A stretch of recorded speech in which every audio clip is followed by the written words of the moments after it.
The ice has already been marked. What happened last night didn't vanish when the lights went out. It stayed in the body, in the breath, in the way hands remember weight. Tonight the room is small. No crowd to watch, no team to interrupt.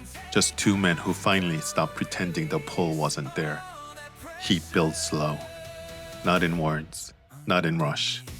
In timing, in pressure, in the moment before release. And when it comes like a stone finally finding the button. This is the night they stop fighting it. You're listening to Clean Takeout, Chapter 4. Sweep until the ice gives. The in hallway is narrow. The key turns in the lock with a soft click that feels louder than it should. The door shuts behind them. They stand just inside the threshold. Jacket still on. Bags drop by the door. Neither moves toward the bed. Jonah breaks the quiet first. He shrugs off his jacket slowly, folds it over the chair back. His fingers find the hem of his team shirt. He pulls it up and over his head in one smooth motion, bare chest catching the lamp's warm light, skin cell flush from the day. Nate watches. Jonah turns toward the small mirror above the dresser. He hesitates, fingers resting at the waistband of his pants. The room is so quiet he can hear his own heartbeat. He unbuttons, unzips, lets the pants slide down, steps out, stands there in underwear. He noticed Nate stare in the mirror. Jonah doesn't smile, doesn't speak. He grabs his towel from the bag, walks to the bathroom door, pauses, turns his head slightly, voice low, rough from the cold in the day. I'll shower first. Nate nods once, and he steps into the bathroom. The door closes. The lock clicks softly. Water starts, steady pounding against the tile. The shower runs for a long time, steam slipping under the bathroom door in thin white curls that drift across the carpet and catch the lamp's yellow glow. Nate is already shirtless, sitting on the edge of his bed, towel wrapped tight around his waist, eyes fixed on the small television mounted on the wall. He doesn't really watch. The water cuts off abruptly, and the bathroom door opens. Jonah steps out, towel slung low around his hips, hair still damp and dripping slow trails down his neck and chest. Nate's eyes flick up, just once. He catches Jonah in the doorway, towel low, and he turns his face back to the TV fast. Too fast, pretending to watch the screen. Jonah stands still for a second, eyes on Nate's reflection in the darkened window beside the TV. He sees the quick turn away. He sees the tension in Nate's shoulders. He just watches Nate. Nate stands, walks toward the bathroom door without looking at Jonah. The door closes. The lock clicks softly.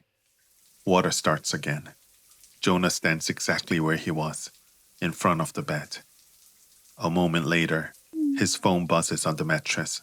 He looks down. Notifications stack across the screen. Unread messages piling up from the afternoon's win. Dad, saw the highlights. Proud of you, son. Keep it up. Friend from Toronto. You killed it today. Another friend. Congrats, man. Semi-final locked. A new alert pops up. Local sports site. He taps it. The headline reads, Veteran skip and newcomer find rhythm. Below it a press photo. Evan laughing. Cal clapping shoulders. Jonah and Nate at the center. Arms locked tight around each other. Foreheads almost touching. Faces close. Both smiling wide in the way that only comes after something hard fought. Jonah stares at the image. At the way Nate's hand grips Jonah's back. At the way Jonah's head is tilted just enough to press against Nate's shoulder. He scrolls once more. Another headline catches his eyes. Jonah Mercer's return to form. He zooms in slightly. Their faces, the smile on Nate's mouth, the way Jonah's eyes are half closed, like relief more than triumph. The shower still runs behind the locked door. He sets the phone face down on the bed, looks back at the bathroom door, and waits. Nate steps back into the room after the shower. He doesn't look at Jonah at first. His eyes flick to the small television mounted on the wall. He sits on the small makeup desk in front of the mirror, legs apart, towel draped loose around his waist. The lamp beside him throws warm yellow light across his shoulders. He takes the second towel, rubs it slowly over his hair. Through the mirror, he sees Jonah. Jonah is seated on the edge of the bed, towel low on his hips, arms loose at his sides, hair damp and dark against his forehead. Their eyes meet in the mirror. Jonah doesn't flinch, doesn't look away, doesn't smile. Nate keeps drying his hair, slower now, movements measured. He feels the weight of Jonah's stare like a pressure on skin. Jonah stands up, takes one step, then another, stops just beside Nate. Their eyes stay locked in the mirror. Nate sitting, Jonah standing behind him. No words. Nate's hand still on the towel. His chest rise and fall a little faster now. Jonah's hands move. One palm settles flat against Nate's shoulder from behind. The other slides to Nate's upper arm, fingers curling gently but firm. Nate's breath catches. Jonah pulls. Nate rises from the desk. He turns instinctively, body wanting to face Jonah directly. Jonah's hand on Nate's shoulders tightens, just enough to stop the turn. He guides Nate back, keeps him facing the mirror. Nate understands. He stands there, Jonah behind him, both reflected in the mirror. Their eyes lock again. Nate gives a small nod. Jonah's hands move again. One palm settles flat against Nate's chest from behind. The other hand lowers, slides down Nate's stomach, stops just above the towel line. Nate's head tips back slightly, eyes fluttering close for a second. Eyes on mine.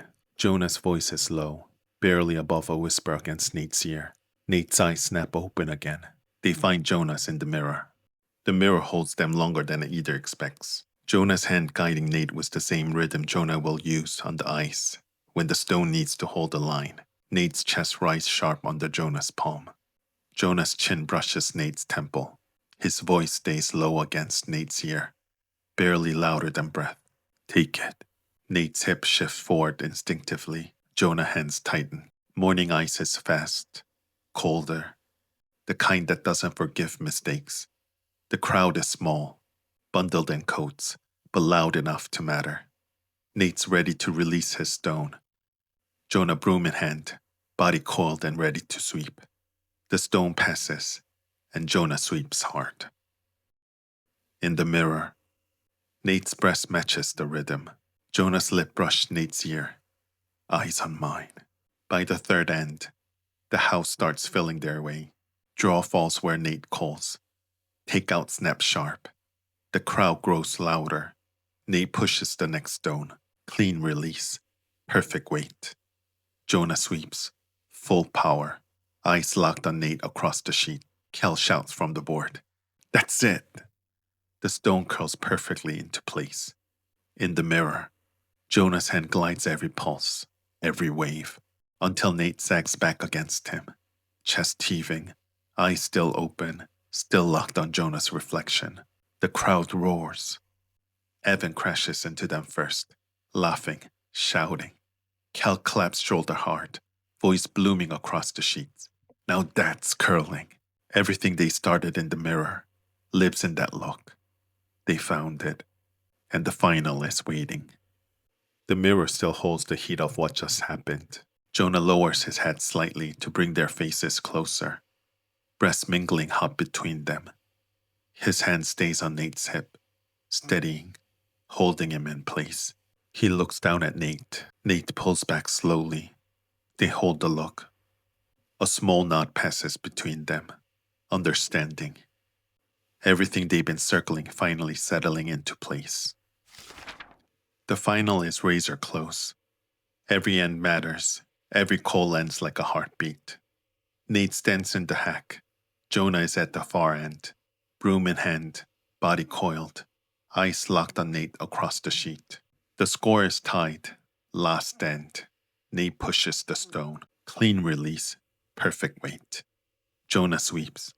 Nate's voice cut across the sheet, low and commanding. Line it. Jonah sweeps harder. In the room, they move together again. Jonah lowers Nate to the bed. Nate on his back, Jonah following, settling over him. They face each other again. chest to chest, legs tangling, eyes locked. On the ice, Jonah sweeps harder, broom flashing, eyes never leaving Nate's. Keep it clean. They win. The crowd roars.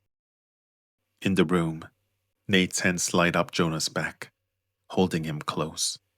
Jonah lowers his head, forehead touching Nate's.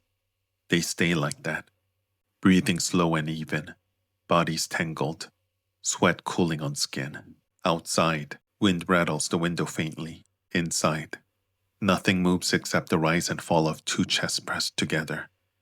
They fall asleep like that. The small crowd is on its feet, scattered cheers rolling down from the stands, a few whistles cutting through the noise.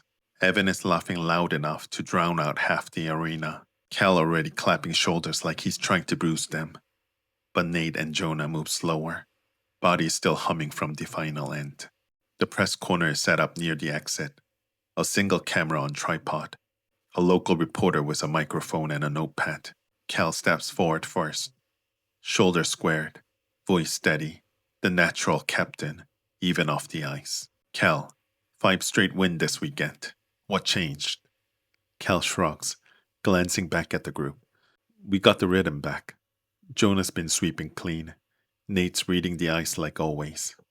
Evan and I, we just tried to keep up. Laughter ripples through the team. The reporter's eyes shift, land on Jonah. Jonah Mercer, your return to form has been the story all weekend. How does it feel to be back in the winner's circle? Feels good, he says, voice low but clear. Been a long road, but this team, they made it easy. The reporter nods, pen moving fast. Some people said you were washed up after the sponsor pull. What do you say to them now? Jonah's jaw tightens, just a flicker, then relaxes. I say they weren't watching close enough. Cal claps Jonah on the shoulder. The reporter turns to Nate. Nate Halling, veteran skip. You called the final end like it was nothing. What was going through your head? Nate's eye flicked to Cal first, and then to Jonah for half a second. Then back at the camera. Just a line, he says. Jonah swept it clean. That's all it took. The reporter smiles. Sounds like trust. Nate nods once. Yeah, trust. The photographer steps in. Victory photo guys. They gather. Evan on one side, Cal on the other. Jonah and Nate in the center. Nate's hand rises, settles on Jonah's shoulder. Jonah reacts without thinking. His arm slides around Nate's waist, fingers curling against Nate's side, pulling him in just a fraction closer. The flash pops. They hold the pose, shoulders touching, heads tilted slightly toward each other. Smile small, but real. Evan whoops. That's the shot. Cal laps quietly. The photographer lowers the camera. Perfect. They break apart. Nate's hand lingers on Jonah's shoulder a second longer than it needs to. Jonah's arm slips from Nate's waist, but his fingers brush Nate's hip as they fall away. Evan catches it. Quick glance, small grin. He doesn't voice. They head toward the locker room. Jonah and Nate walk side by side, arms around shoulders now. The sun is barely up when the van pulls out the inn parking lot, tires crunching over fresh frost. Engines rumbling low in the early quiet. Jonah takes the wheel first. Nate slides into the back seat without a word, head tipping against the window almost immediately. His eyes close before the van even reaches the highway. The road stretches long and gray. Jonah drives steady, eyes on the road, hands loose on the wheel. Every so often, he glances in the rearview mirror. Nate is out, head tilted against the glass, mouth slightly open, chest rising slow and even. Jonah doesn't smile, but his grip on the wheel softens. An hour in, the gas light blinks on. Evan yawns, stretches. We're low. Pull over at the next station. Jonah nods. They exit the highway, roll into a small service station. Jonah kills the engine, but Nate doesn't stir. Evan hops out first, card in hand, starts fueling. Cal climbs out too, stretching his back. I'll grab food. Burgers okay? Jonah nods. Cal heads inside. Evan finished pumping. leans against the van, watching Jonah through the open driver's door. Jonah climbs out, walks to the back door, opens it. Nate is still asleep, head against the window, breathing slow. Jonah slides in beside him, careful, quiet, pulls the door shut. Nate shifts in his sleep, head tipping sideways, landing against Jonah's shoulder. Jonah freezes for half a second, then positions himself and closes his eyes. Cal comes back a minute later, paper bag in hand, 4 wrapped burgers and fries. He stops when he sees the back seat. Jonah's head is already tipped back, eyes closed. Nate's head resting against his chest. Both asleep, breathing synced. Evan looks over Cal's shoulder, grins faintly. They're out cold. Cal nods once. Let them sleep. Evan raises an eyebrow. You're letting them sleep all the way home? Cal hands him a burger. Yeah, I'm taking the wheel. Evan takes the bag, unwraps his burger. Through a mouthful, he mutters, Well, they figured it out. Cal slides into the driver's seat, starts the engine. The van hums back to life. He glances in the mirror. Jonah and Nate still tangled in the back, sleeping deep. Cal exhales once. Better keep the rhythm up, he says quietly. Provincial are in 3 weeks. Then nationals if we qualify. No room for slip-ups. Evan swallows, nods. You should rest too. I'll drive next round. The van rolls back onto the highway. Winter blurs past the window. In the back seat, 2 bodies stay close. Jonah is the first to be dropped off. Evan pulls off the exit, turns down Jonah Street. The van slows. Evan reaches back, shakes Jonah's knees gently. Hey, home. Jonah stirs, blinks slow, disoriented for a second. He looks down. Nate's still asleep against him. Jonah opens the door. Cold rushes in. Evan twists in his seat, extends his hand across the console. Jonah takes it. Firm shake. See you at practice. Jonah nods. Tuesday. He steps out, boots crunching on snow, bag slung over shoulder, door shut with a soft thud. The van pulls away. Evan drives another 10 minutes. Next exit, another quiet street. He pulls up to his own place, looks back at Nate, still asleep, head tilted against the seat, where Jonah had been. Evan exhales, short laugh under his breath. Hey Nate, you good to drive? Nate stirs, eyes opening slow, blinking against the gray light. He sits up, rubs his face. We're already here? Evan grins. You slept the whole way. Nate looks around. Empty back seat. Jonah gone. Evan holds up the key. You want them? Or should Cal take the last leg? Nate shakes his head. I'm still half out. Cal can drive. Evan tosses the key to Cal. Cal glances over. Night, Evan. Evan nods. Good night. He grabs his bag, steps out, shuts the door. Evan fist pumps Nate through the window. See you Tuesday, Skip. Nate returns the fist pump. Evan walks off toward his house. Cal slides into the driver's seat, starts the engine. Nate moves up to the front seat, climbs over the console, settles in, still rubbing sleep from his eyes. The van rolls back onto the road. Just Cal and Nate now. Nate reaches for the cold burger bag left on the seat, takes a bite. It's dry, cold. No drink to wash it down. He chews slowly anyway. Cal doesn't say anything at first. The road hums. Snow keeps falling. After a minute, Cal speaks. Like he's been holding the words all day. Your room last night seemed loud. Nate freezes mid-bite. Cal doesn't look at him. Eyes on the snow falling outside. I'm not blind, Nate. Evan's not either. Nate swallows. Burger sticking in his throat. I don't care what you two do. Long as it doesn't fuck up the team. Nate stares at the dashboard. Cal turns to him now. Eyes calm, serious. But if it's real, don't fuck it up. You carried enough on your own. Let someone carry it with you for once. Nate doesn't answer. He can't. The words land heavy. Heavier than any coach's redirection ever did. Cal nods once. Like he had said what he needed to say. Get some rest. Nate nods. Thanks. He opens the door. Cold rushes in. Steps out. Boots crunching snow. Kel watches him go. Through the windshield. Then the side mirror. As Nate walks up the driveway. Then Kel shifts into gear. Pulls away. Snow keeps falling. Soft. Steady. Easing the tired tracks. The street goes quiet again. The ice never remembers victory. But people do. Jonah chased the roar. Nate chased control. Somewhere between silence and collision, they stop pulling away.